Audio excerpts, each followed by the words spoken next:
So the Aboriginal Youth Ambassador Program is to help youth from both the Squamish and the Lil'wat nations to help with the leadership skills, to help develop with their self-confidence, and to also help encourage them to go back to school for university programs, or to help them as well to find jobs in the future after their program is completed.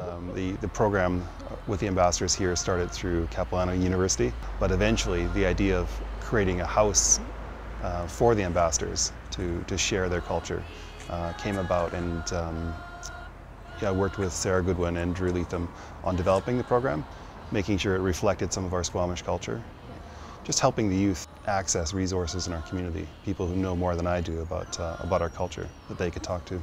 And we realized that the challenge of acting like an ambassador pushed our youth into new growth, and we realized it was valuable to the outside world to know more about us, but also quite valuable for people in our community to learn how to learn about our culture and learn how to share it with the outside world.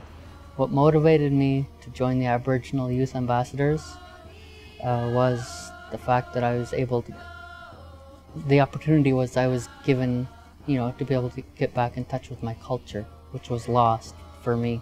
So that was the main motivation for me, is to be able to get back in touch with the culture that was taken from me.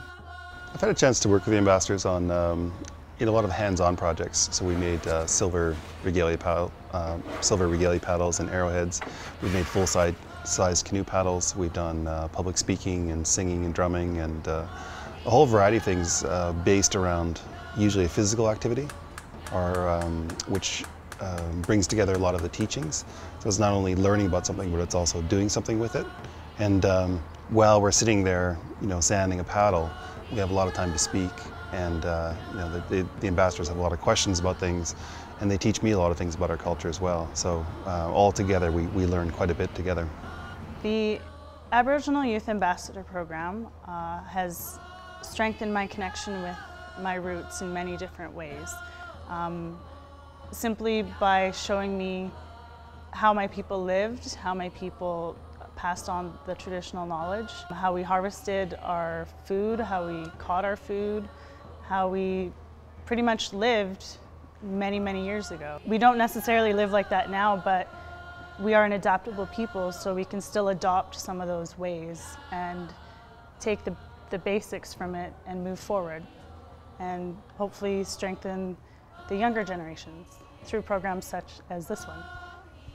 With the Aboriginal Youth Ambassador Program, we have had already 350 youth from both the Squamish and the Lil'wat nations complete the program.